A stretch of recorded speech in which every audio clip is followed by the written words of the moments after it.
Debit air yang meningkat cepat membuat air kembali masuk ke permukiman warga, padahal sebelumnya banjir sempat surut hingga 90% pada 2 hari terakhir. Banjir kembali merendam diantaranya di Dusun Pengasinan dan Dusun Kampek di Desa Karangligar, Kecamatan Teluk Jambe Barat, serta Dusun Tegaluhur, Desa Sukamakmur, Kecamatan Teluk Jambe Timur. Ketinggian air bervariasi mulai dari 60 cm hingga 1 meter lebih. Warga yang sebelumnya sudah kembali ke rumah dan melakukan bersih-bersih pasca banjir kini harus mengungsi kembali. Yuk.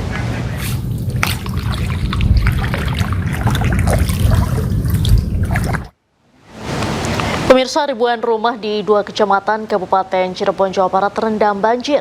Hujan deras disertai tingginya debit air kiriman dari Majalengka membuat sungai Sigralana meluap hingga merendam hampir seluruh rumah.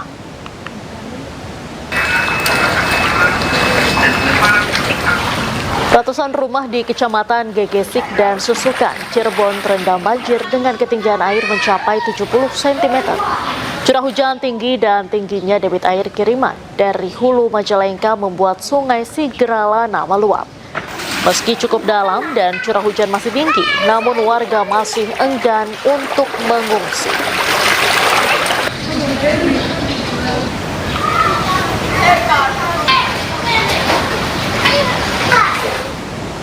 Pemirsa, pencarian korban longsor Cisarua di Bandung Barat, Jawa Barat pada hari ke-6 masih terus berlangsung.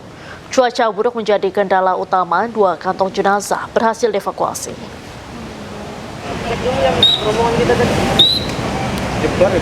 Hujan dengan intensitas sedang masih kerap mengguyur lokasi pencarian korban longsor di Desa Pasir Langu, Cisarua, Bandung Barat. Kondisi tanah yang labil memaksa petugas bekerja dengan kewaspadaan tinggi. Pada hari ke-6, tim SAR menerapkan metode on-off demi mengutamakan keselamatan seluruh personel di lapangan.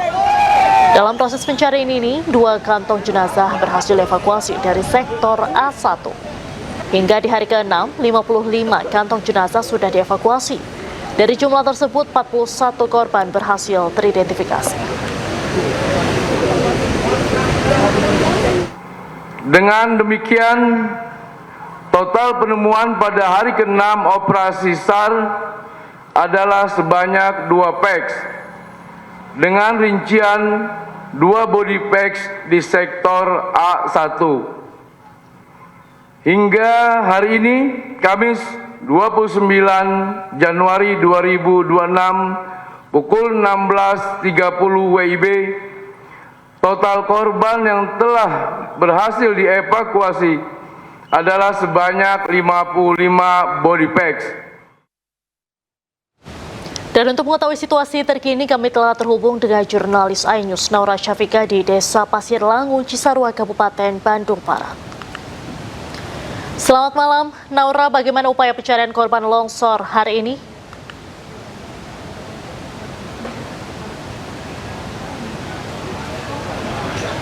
Ya, malam Diandra dan pemirsa, metode selektif ataupun on-off diterapkan untuk pencarian korban bencana longsor di Desa Pasir Langu, Kabupaten Bandung Barat di hari ke-6 karena faktor cuaca buruk, di mana dari pagi hari hingga di sore hari ini untuk hujan dengan intensitas cukup tinggi, kemudian disertai angin kencang dan juga kabut tebal, ini menjadi salah satu penghambat dari pencarian korban, sehingga tadi pada pukul 15 waktu Indonesia Barat untuk pencarian ini dihentikan sementara. Dan juga sudah diberikan peringatan dan perintah kepada tim SAR gabungan untuk segera meninggalkan lokasi, dikarenakan tadi kami melihat secara langsung bagaimana air mengalir dengan cukup deras dan pastinya ini sangat membahayakan sekali, apalagi untuk di daerah yang memang masih rawan longsor. Dan juga pada hari ini, di hari ke-6 ini total sudah ada 55 kantong jenazah yang sudah berhasil dievakuasi dan 40 diantaranya sudah dinyatakan meninggal oleh tim DVI Polda Jawa Barat. Sedangkan untuk sisanya ini masih berada di tahap terakhir untuk proses identifikasi diintensifikasi dan akan dilakukan secara bertahap. Kemudian juga tadi kami disampaikan terkait dengan informasi dari Basarnas pada hari ini, kalau untuk kantung jenazah ini berhasil ditemukan ada 3 kantung jenazah. Namun ternyata salah satu di antara ketiga kantung jenazah tersebut ini merupakan tulang belulang yang ternyata ini ditemukan di worksite B1 yang merupakan memang ada area pemakaman begitu, dan diputuskan untuk dikebumikan kembali secara baik. Jadi kalau misal untuk total kantung jenazah korban bencana longsor hari ini ada 2 penambahan baru, dan kemudian besok di esok hari pastinya akan dilakukan kembali untuk proses pencarian korban yang biasanya dimulai pada pagi hari pada pukul 8 waktu Indonesia Barat, dan juga pasti diharapkan untuk cuaca akan kembali membaik sehingga untuk proses pencarian korban ini dapat diselesaikan lebih cepat dari yang sudah diperkirakan. Sementara itu, Diandra. Baik, terima kasih Naura Syafika atas laporan Anda langsung dari Cisarua, Bandung Barat, Jawa Barat. Selamat malam, selamat kembali bertugas. Gubernur DKI Jakarta Pramono Anung tinjau langsung proyek normalisasi Kali Ciliwung di Cicawang, Jakarta Timur hari Kamis.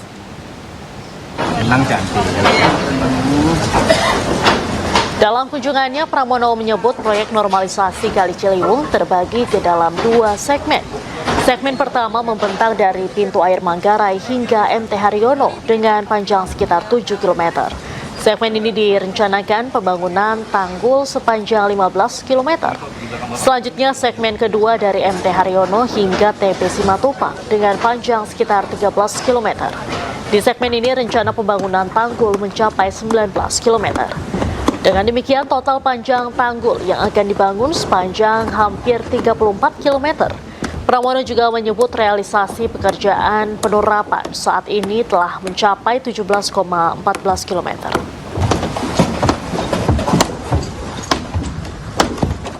Ini adalah bagian untuk mengatasi banjir jangka menengah yang ada di Jakarta. Normalisasi Sungai Ciliwung ini sempat terhenti dari tahun 2017 dan kita lanjutkan kembali karena pemerintah DKI Jakarta bersama dengan BPN dibukakan will meyakini bahwa salah satu hal yang harus dilakukan untuk mengurangi banjir di Jakarta dalam jangka menengah ini adalah ruas Ciliwung ini. Ciliwung ini adalah hampir 40% Bu ya. Hampir 40% aktivitas sungai yang ada di Jakarta adalah di tempat ini. Sehingga dengan demikian normalisasi Ciliwung ini menjadi penting. Akibat banjir yang melanda Jakarta Barat, penumpang Transjakarta dipindahkan ke truk untuk melanjutkan perjalanan.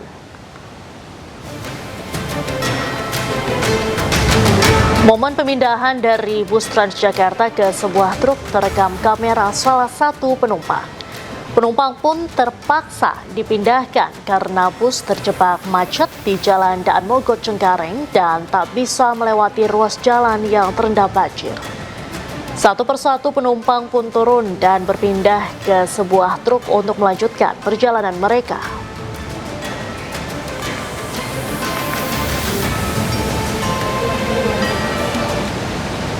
Pemprov DKI Jakarta perpanjang pembelajaran jarak jauh PJJ dan work from home hingga 1 Februari 2026.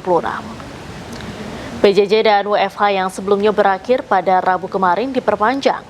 Keputusan ini diambil Gubernur Jakarta Pramono Anung dengan mempertimbangkan prediksi Badan Meteorologi, Klimatologi, dan Geofisika atau BMKG. BMKG memprediksi hujan berintensitas tinggi akan berlangsung hingga 1 Februari 2026.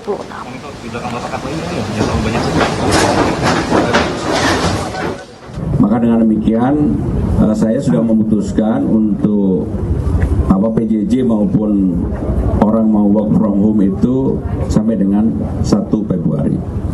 Dan kemudian yang juga penting adalah karena curah hujannya ini masih panjang dan juga harus dilakukan OMC, saya sudah memberikan persetujuan kalau diperlukan untuk OMC karena kemungkinan curah hujannya masih tinggi termasuk. Diduga kepanasan karena beroperasi semalaman, sebuah pompa air di Polder Kalimati, Rawalumbu, Kota Bekasi terbakar. Pompa berukuran besar terbakar saat sedang menyedot air.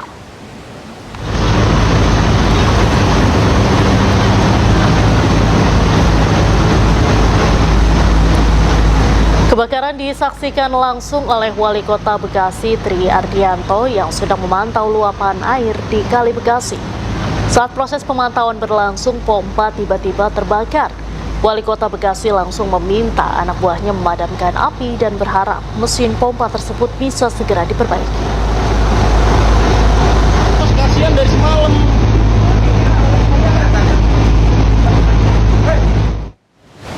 Pemirsa, banjir kiriman dari Kabupaten Bogor masih merendam ratusan rumah warga di Kampung Lebak, Kota Bekasi, Jawa Barat. Meski kondisi air luapan Kali Bekasi mulai surut, ketinggian air capai 70 cm hingga 1 meter.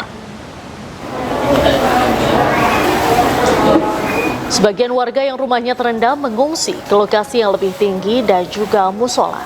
Sebagian warga lain memilih bertahan di lantai 2 rumah mereka. Sedikitnya lebih dari 200 rumah tercatat terdampak banjir di Kampung Lebak, Teluk Pucuk. Warga setempat berharap masalah banjir yang sering terjadi bisa segera ditangani pemerintah daerah Kota Bekasi dan Provinsi Jawa Barat. Sama. Baru mulai surut, Pak. Dan untuk mengetahui situasi terkini, kami telah terhubung dengan jurnalis iNews Rahmat Hidayat di Kampung Lebak, Bekasi Utara, Jawa Barat. Selamat malam Rahmat, bagaimana kondisi banjir saat ini di sana? Apakah sudah berangsur surut? Ya, selamat malam Dianda. Ya, banjir yang merendam wilayah Kampung Lebak, Bekasi Utara, Kota Bekasi ini saat ini berangsur surut. Namun untuk demikian kondisi cuaca pun masih sangat turun hujan. Demikian yang dapat ini. Beginilah kondisi pemukiman warga yang masih terendam banjir di wilayah Kampung Lebak, Pucuk, Bekasi Utara. Untuk saat ini ketinggian air pun masih mencapai antara sekitar 50 cm hingga 70 cm. Sebagian warga pun masih mengungsi di tempat yang lebih tinggi ataupun di lantai-lantai rumah mereka serta di musola. Ini di tempat kami melakukan ini Baik, terima kasih Rahmat Hidayat atas laporan Anda langsung dari Bekasi Utara, Jawa Barat. Selamat malam, selamat kembali bertugas. Tangis keluarga pecah di rumah duka almarhum Praka Marinir Ari Kurniawan di Desa Kalibening Raya, Kecamatan Apung Selatan, Kabupaten Lampung Utara. Rumah orang tua almarhum Praka Marinir Ari Kurniawan, prajurit Yonif 9 Marinir beruang hitam, dipenuhi pelayat dan karangan bunga duka cita. Almarhum diketahui gugur setelah tertimbun material tanah longsor saat mengikuti latihan militer di kawasan Cisarua, Jawa Barat. Almarhum rencananya dimakamkan dengan upacara militer sebagai bentuk penghormatan terakhir atas pengabdiannya kepada bangsa dan negara. Pihak keluarga mengaku sebelumnya tidak memiliki firasat apapun.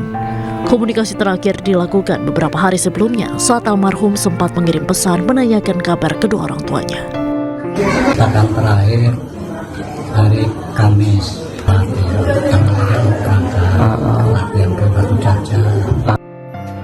Praka Marinir Ari Kurniawan meninggalkan seorang istri yang kini tengah mengandung 7 bulan anak pertamanya.